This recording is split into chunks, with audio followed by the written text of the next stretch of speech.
Hashem, and this is how we start with a story that happened at the Levaya of Prime Minister Rabbi.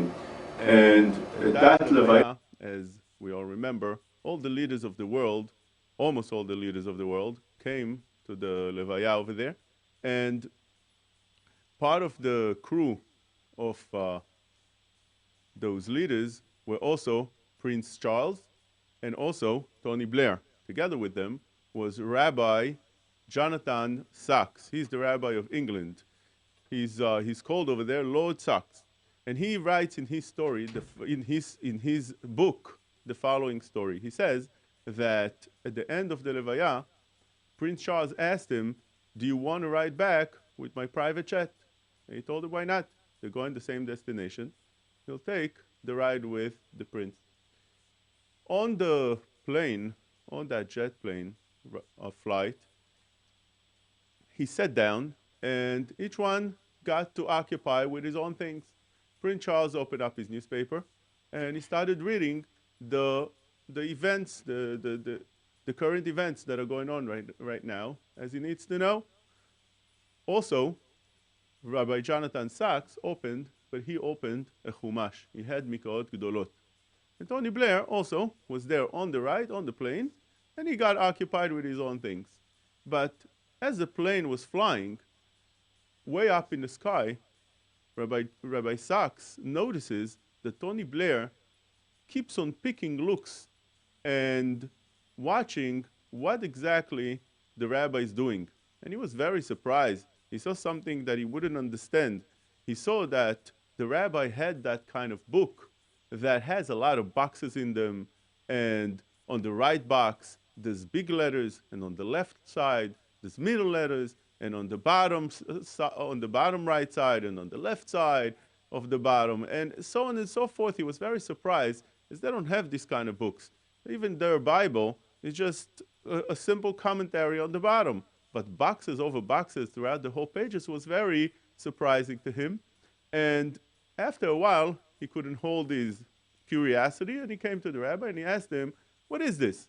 So the rabbi tried to explain to him that this is a Chumash, that's the Bible, and you have over here different commentaries, and each one explains the Bible in a special, different way, and so on and so forth. And Tony Blair was enlightened from it. He was surprised, and he got his curiosity even more. A while after, this was before Tony Blair was the prime minister. After a while, when he was elected, one time he calls him up. He calls the rabbi on the phone, and he tells him that since that flight, he couldn't get off his mind what the rabbi was learning, and he really wanted to continue and make a regular kaviyut seder with the rabbi once a week, that the rabbi could explain to him some things on the parasha, on the weekly portion. The rabbi agreed, and they met once a week to learn together the portion of the Torah. Tony Blair would prepare beforehand. He would get ready. He would learn the things inside in order, so when the rabbi comes to teach him, he's not going to be completely off topic. And when the rabbi came, he gave him some ideas of what the parasha is talking about. One time the rabbi comes, and Tony Blair tells him that this week parasha, this week, I couldn't understand at all. How is it he found it to be so boring and repetitive, and therefore he asked the rabbi, why did HaKadosh Baruch Hu need to write all these things? And right away the rabbi understood that he was holding in Parashat Teruma, Tetzaveh, Vayakel, Mas'ei, and all these parashiot that completely go into details of how to build the Mishkan, and what needs to be in it, and how many kerashim, and where do you put them, and what do you attach to them, and then the Aron, and then the menorah, everything in very much detail that to his understanding was really not necessary.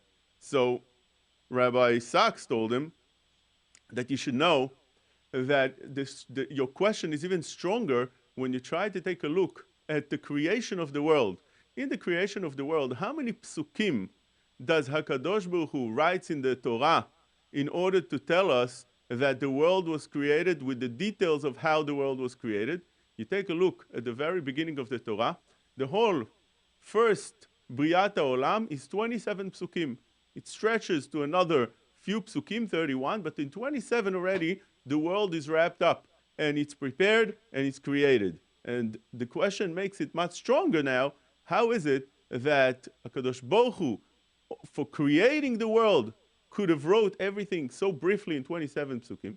And then, when it comes to building the Mishkan, preparing the clothes of the Kohanim, and so on and so forth, that needed to be done over and over, explained in very much length.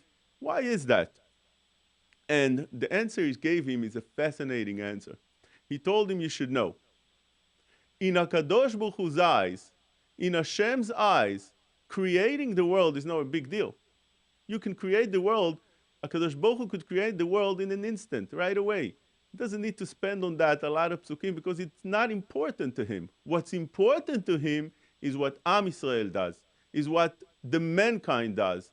And that is worth long length in the Torah. That is there in order to teach us that HaKadosh Baruch Hu looks at what we do with much more importance, has much more value than even what HaKadosh Baruch Hu himself does. And therefore, these psukim go over and over and explain in very much detail what Am Yisrael is supposed to do in order to connect with HaKadosh Baruch Hu. Much more than what HaKadosh Baruch Hu himself did.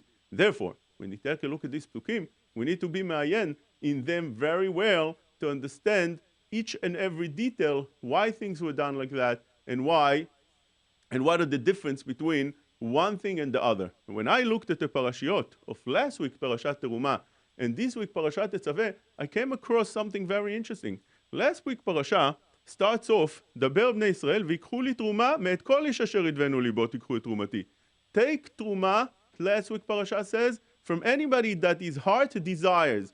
If his heart wants to give you the truma, take it. How much he wants to give, you can take. That's all. Kol ish asher yidvenu libo. He has to desire it in his heart. He has to want to give it. More than that, it says, V'ikhu li teruma. The Baal HaTurim says, what does it mean, V'ikhu li teruma? Leshon piyus. You have to appease them to give teruma. There's no command over here. Nobody's forced to give teruma. Nobody has to put his hands in the pocket and give money. Rather, anybody that wants is welcome. You don't want, don't give. It's all fine. V'ikhu li teruma, says Baal HaTurim, ייקחו לי לשון פיוס, כמו דברו אל לב ירושלים. And it has to be מכל איש אשר ידבנו ליבו תיקחו את תרומתי. That's all. But when we take a look at our parasha, surprisingly enough, the parasha doesn't start like that. It says, ואתה תצווה את בני ישראל ויקחו אליך שמן זית זך כתועית למאור לעלות נר תמיד. Over here it's a command. אשר תצווה. You have to command them to bring the things that I'm commanding you to bring. There's no anymore the לשון פיוס, ויקחו לי לשון פיוס, דברו על לב ירושלים. There's not anymore מכל איש אשר ידבנו ליבו, if your heart desires. No, you have, everybody must give. And you sit and wonder, why is that in Parashat Truma, it's all according to each one, whatever he wants to do, and in this parasha, everybody must give his portion. Interesting also that Lichora, Parashat Truma and Parashat Tetzaveh should have been connected. It's all about building the Mishkan, and therefore it should have been one long parasha, or at least a parasha that sometimes you would read connected, but you never read those parashiot connected, and it seems like it's a totally different parasha with two totally different messages, and we need to dwell into it to understand what was the message over here that is so different one parasha from the other parasha. It's interesting. I think that when you see people that try to collect money, some people are more successful than others, but some causes are more successful than other causes. For instance, when a person wants to build a building, either for shul or he wants to build a building for a bet midrash, right away you find much more people that are willing to help, willing to participate, willing to give their fair share over here, and even more than that, when you want somebody to give and donate sfarim to the Bet Midrash, everybody's very much willing. A lot of people are much more feel the desire to give to such a cause. Sfarim for the shul, sidurim for the shul, chumashim for the shul. It's a wonderful thing. Right away you have people that raise their hand and they're willing to give whatever is necessary. But whenever it's for the upkeeping of the shul, paying for electricity, paying for heat, or even more so, paying for the Talmidei Chachamim to learn in the shul at the places that the kolelim, yeshivot, then people have much harder times to give the money to such cause. And the question is why? Why do people very much willing to give to Sfarim in the shul, but they're not willing so much and so easily to give to those that learn in the Sfarim in the Bet Midrash? And the answer to this is obvious, that as long as somebody pays for something and he sees the actual thing that he paid for on the wall, he feels that he invested something that's everlasting. He over here paid for a sefer. The sefer is going to stay here for many, many years to come. You can come in another 50 years and the sefer could be over there still. You buy shul, that investment is over here for years to come. I remember when I was a little kid, I donated a set of Sfarim on Rashi to my yeshiva back then. And recently I went to that yeshiva to see the yeshiva, and I saw my Sfarim are still there, although they were already worn out, which gave me a good feeling that it's being used. But that feeling that you invested back then a few dollars and it's still there and it's still being used, that's something that everybody feels good and comfortable with, and therefore people feel much easier to spend on that. But when it comes to the Lomdei Torah, they feel that over here you put the money and never see it again. It's gone. That's a mistake. That's a very big mistake. And the reason it's a mistake, first of all, it's a mistake in reality, because we see in the Mishkan that whenever people paid for the Mishkan building of the Mishkan, they brought all these things that the Torah commended, that Zahav, Kesef, Nechoshet, Chelet, Argaman, Tolat Shani, all these beautiful things that the Torah commended in order to do a Mishkan.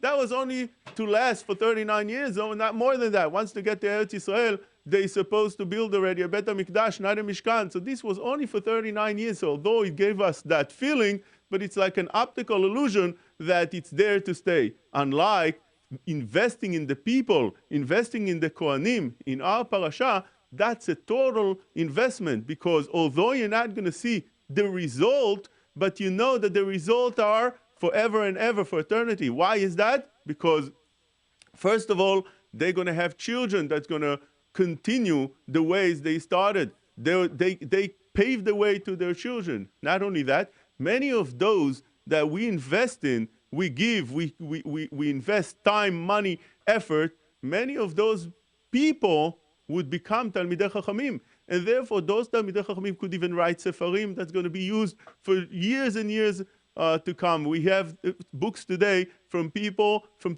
rabbis 2,000 years ago, 2,500 years ago, and even more so from the Rishonim, from the Achonim, that we're constantly using and learning from them. So we see that the concept of investing in people could be much greater in a way than investing in the building. And this is what's going on in these parashiot.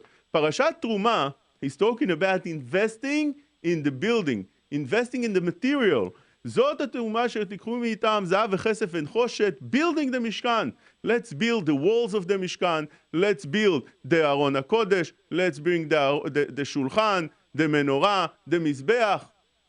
When it's something like that, people are willing to give. They see the results right away. We invested in this Mizbeach, here it is.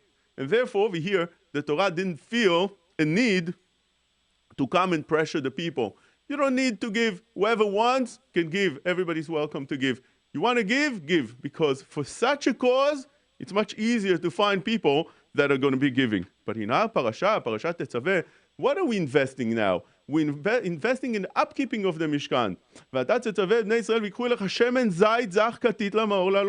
We need to put light over here for the Kohanim to be able to have light in the Mishkan. We have to pay for the electricity of the shul. We have to pay for the heat. We have to pay for things, for the upkeeping, for the rent. For such things, paying for the rent of the yeshiva, that's much harder to give. How about for the Kohanim themselves, for the Talmidei Chachamim themselves, that's even harder. And therefore, the Torah commands over here, you have to give the Kohen everything. That's V'ata tetzaveh. It's not anymore Kol ish asher yidvenu libo. You have to give what? You have to give them clothing. You have to invest in the people. You have to invest in the Kohen. And it's not only in the Kohen. You all know that the Rambam, that it's lo bnei Levi levad, lo shevet Levi bilvad, elo kol ish asher yidvenu libo.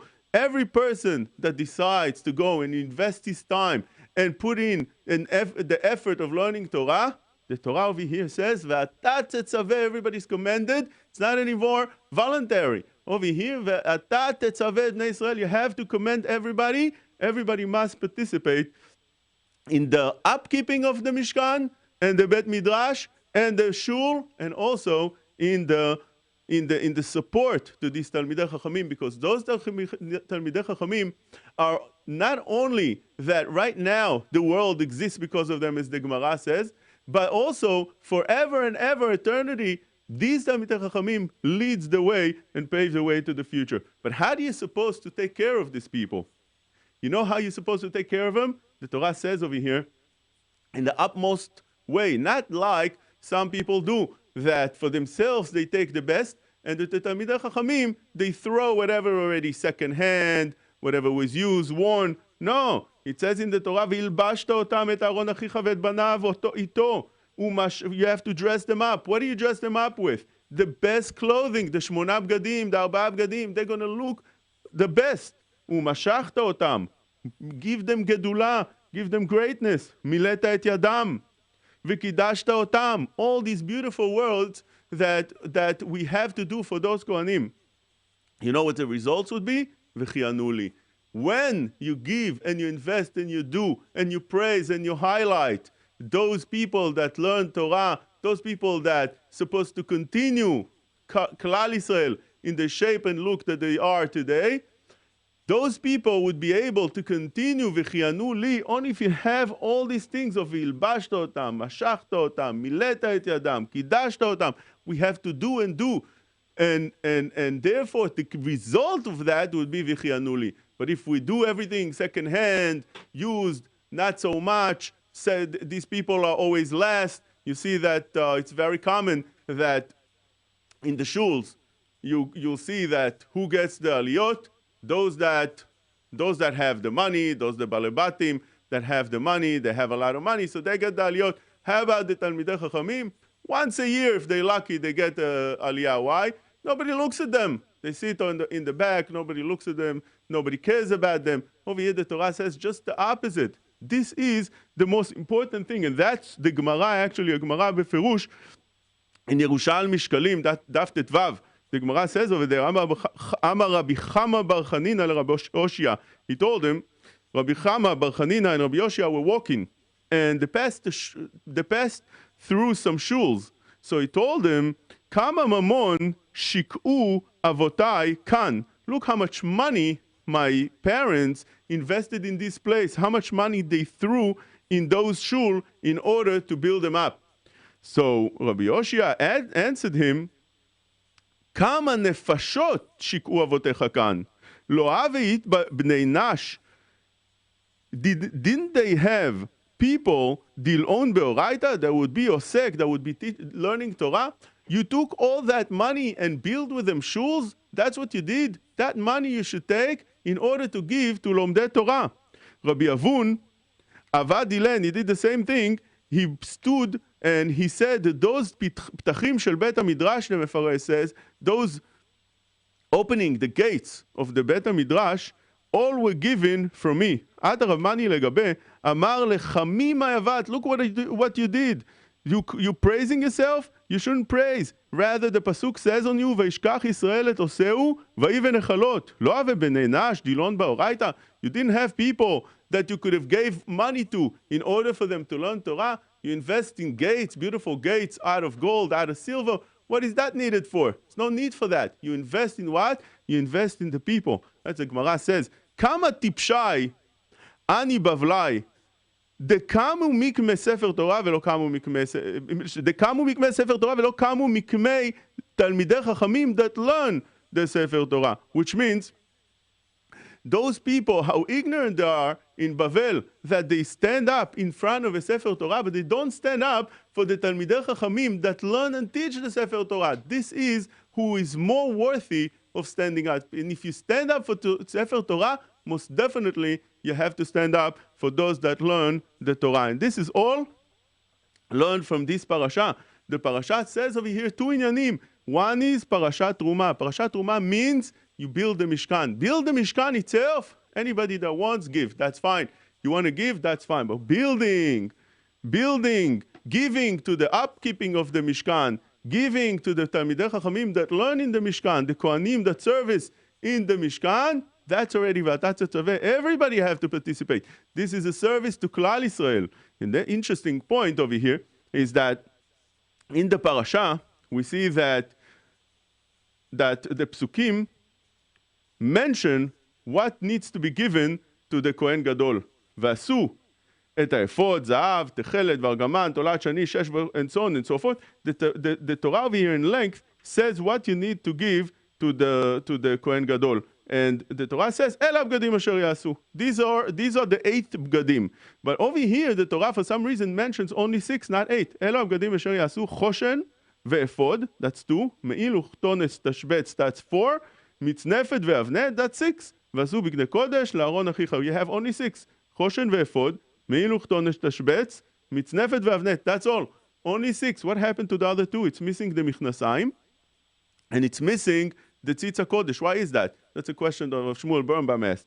Why is it missing those 2 things? More than that, it says over here that you need to have what? Chachmei lev, to sew and prepare those clothing. ואתה תדבר על כל חכמי לב אשר מלטיב רוח חוכמה, I fill them with wisdom. Those are the people that have to sew those clothing. עשו את בגדי אהרון לקדשו ולכהנו לי. The question of Shmuel asks is, why do you need over here חכמי לב? You take it to the best sew and somebody that's a tailor and let him sew it. Why do you need chachmei lev over here? You need to have somebody that miletiv ruach chokhmah, that HaKadosh Baruch Hu puts wisdom into him. Give it to a tailor. That's a tailor job. Nothing to do with ruach chokhmah.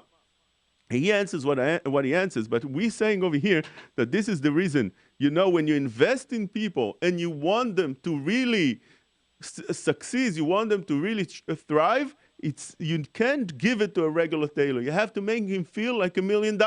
You have to make him feel that you invested in in those very clothings the best. You don't give him something secondary, and therefore it needs to be chachmei lev. You give those clothing from somebody who's chachmei lev. HaKadosh Baruch Hu says treat them with the utmost respect, and therefore what do you give them? It says over here in the psukim, Ela b'gedim asher yasu choshen ve'efod u'meil kotonet tashbetz. Those are missing the michnasayim, because the michnasayim doesn't have to be that. Michnasayim is only lechasod b'sar erva.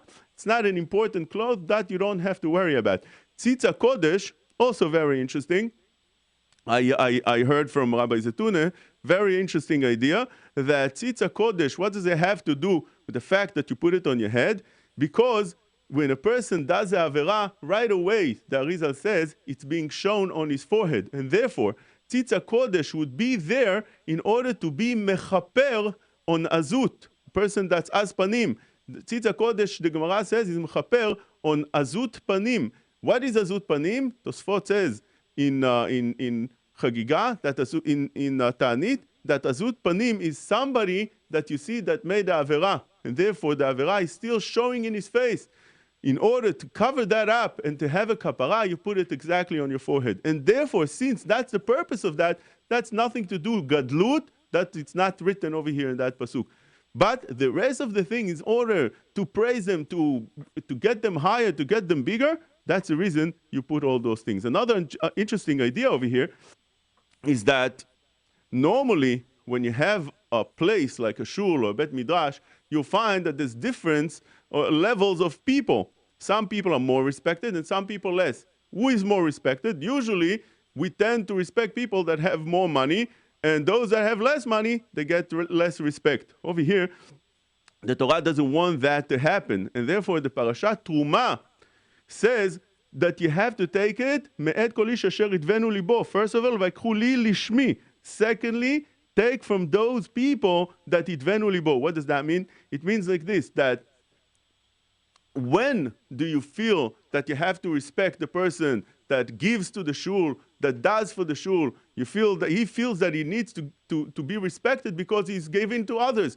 He's doing for others. So therefore, he's requesting for that a respect. And we also we feel that we have to comply by that. Over here, the Torah says, no, you have to turn the table around. When a person gives, it needs to be lishmi. You're not doing a favor to the people. If you're giving l'shem shamayim. And it's vikhu li truma li lishmi. What does it have to be? A truma. We call it asher itvenu libo. If his heart is not completely clean, he doesn't want to give it completely just for the purpose of l'shem shamayim, of building up, of doing. That's the only purpose you're allowed to give it to. If you have also different motives, you have over here motives in order to be megadel et shemo. You want to make his name greater. You want his name on the plaque up on top of the Aron HaKodesh. If that is the purpose, that's not completely asher itvenu libo. That's not completely vikhu li teruma li lishmi. HaKadosh Baruch Hu is not interested. When it's building the Mishkan, everybody have to be equal. You have to give it with a full heart. Once a person gives, even though he gives much more, but he gave it, he's not doing anybody a favor. Rather, the Mishkan is doing him a favor. You want to give? We're not so interested. You know what? We'll take it from you. When you turn the table around, you have money. You want to invest it correctly? I'm not so sure we want to take your investment. In the end, okay, fine, we'll take it. A person like that doesn't feel he did, and therefore he deserves to be respected more than others. It's interesting that in our parasha, all of a sudden, we have a turnaround with that outlook. Because in Parashat Tetzaveh, HaKadosh Baruch Hu says that the Kohanim have to be respected much more. You give them those great clothings, lechavod ultiferet, lemoshcha, you praise them much more. How does that fit? Everybody have to be equal. How does it fit that when it comes to Parashat Tetzaveh, the Kohanim are greater than other people in that aspect, that they look better, they are treated better,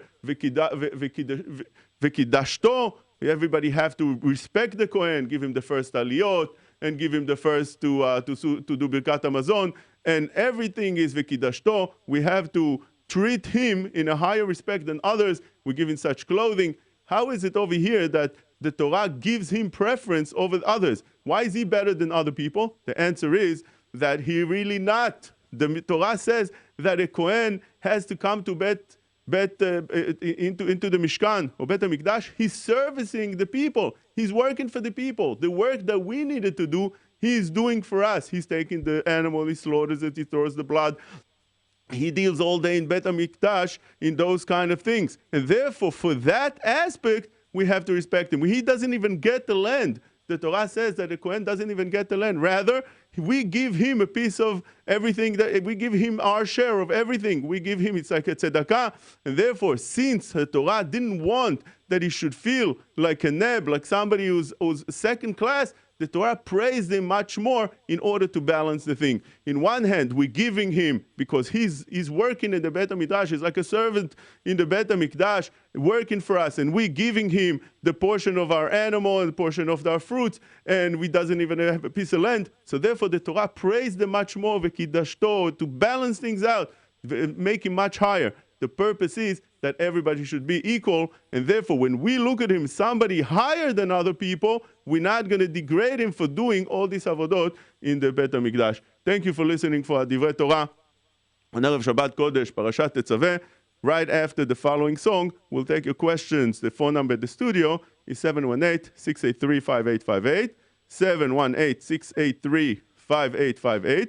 Our text number over here is 347-927-8398. All questions in Halacha, welcome. Be'ezrat Hashem, we'll try, with the help of HaKadosh Baruch Hu, to